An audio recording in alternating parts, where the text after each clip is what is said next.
Combo അച്ഛനും മകനും ഇപ്പം എന്താ പറയുക ഒരു വലുതായതിനു ശേഷമുള്ള സംഗതിയല്ലേ.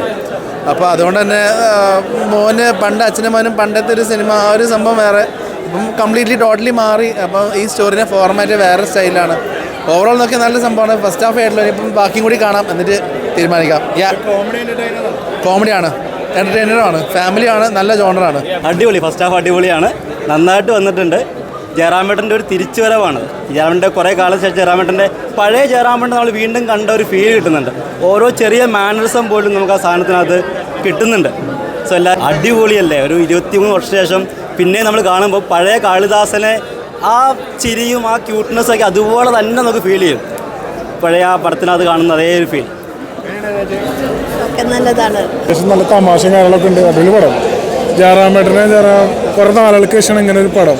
സത്യം പറഞ്ഞ ജയറാമേട്ടനൊക്കെ നമ്മളെ ഇൻഡസ്ട്രിയിൽ പോവരുത്, എൻ്റെ ഒരു റിക്വസ്റ്റാണ്. കാരണം കുറേ നാളുകൾക്ക് ശേഷമാണ് ഓഡിയൻസ് ഇങ്ങനെ ശരിക്കും മനസ്സറിഞ്ഞ് ചിരിക്കുന്ന ഒരു പടം. ജയറാമേട്ടനൊക്കെ ശരിക്കും മറ്റ് ഇൻഡസ്ട്രിയിലൊക്കെ പടം ചെയ്യുന്നുണ്ടെങ്കിൽ ഒരു റിക്വസ്റ്റാണ് ഇവിടെയൊക്കെ വന്ന് മലയാളം പടങ്ങൾ ചെയ്യണം എന്നുള്ളതാണ്. അതൊക്കെ പ്രേക്ഷക പോലത്തെ ആൾക്കാർ ജയറാമേട്ടനൊക്കെ എന്തായാലും നമ്മൾ ടിക്കറ്റ് എടുത്ത് പോകും.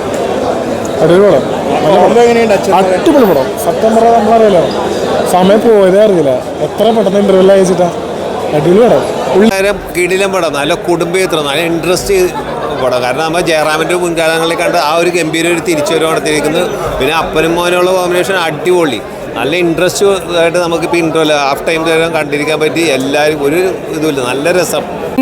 വൻ തിരിച്ചുവരവ്. ജയറാം ഒരു രക്ഷയില്ല. ജയറാമിൻ്റെ ഫേവറേറ്റ് സീനുകളും അദ്ദേഹത്തിൻ്റെ ഒരു സ്ട്രോങ് ഏരിയയിലാണ് ഈ സിനിമ ചെയ്തിരിക്കുന്നത്. നല്ല രസകരമായിട്ട് സിനിമ വന്നിട്ടുണ്ട്. എന്തായാലും ഫാമിലി പ്രേക്ഷകരെ ഏറ്റെടുക്കും എന്ന് തന്നെയാണ് പ്രതീക്ഷ. അതുപോലെ തന്നെ കാളിദാസമായിട്ടുള്ള കോമ്പിനേഷൻ സീനൊക്കെ വളരെ രസകരമായിട്ട് വന്നിട്ടുണ്ട്. ഒരു നോർമൽ കോമഡി ചിത്രം. അത് ജയറാമിൻ്റെ ഫാമിലി ഓഡിയൻസ്, ഫാമിലി മാൻ എന്നുള്ള ഇമേജിലേക്ക് ജയറാം ശക്തമായി തിരിച്ചു വരും. അത് രസകരമായ സിനിമയാണ്. അതുപോലെ വടക്കൻ സെൽഫിയിലൊക്കെ പ്രജിത്ത് ചെയ്ത അതേ ഒരു ടൈപ്പ് ഡയറക്ഷനാണ്. ഒരു മിഡിൽ ക്ലാസിൻ്റെ ഒരു കഥ പറയുന്ന രീതിയിൽ നല്ല രസമായിട്ട് സിനിമ വന്നിട്ടുണ്ട്. എന്തായാലും ഫാമിലി ഏറ്റെടുക്കുക എന്ന് തന്നെയാണ് പ്രതീക്ഷ. 100 കോടി അല്ലെങ്കിൽ കോടി മാത്രമല്ലല്ലോ, ചിലപ്പോൾ ഈ സിനിമ 25 കോടിയേ ഉള്ളൂ. പക്ഷേ കണ്ട എല്ലാവരും ഈ സിനിമ തൃപ്തിപ്പെടുത്തും. കോടിയിലല്ല, കണ്ട ഓരോരാൾ ഈ സിനിമ തൃപ്തിപ്പെടുത്തും. എത്ര ആൾ കാണും എന്നുള്ളത് അതിൻ്റെ റീച്ച് പോലെ ഇരിക്കും. കോടി സിനിമയ്ക്ക് അപ്പുറത്തെ കണ്ടവരുടെ മനസ്സ് നിറക്കുന്ന സിനിമയായിരിക്കും എന്ന കാര്യത്തിൽ യാതൊരു സംശയം.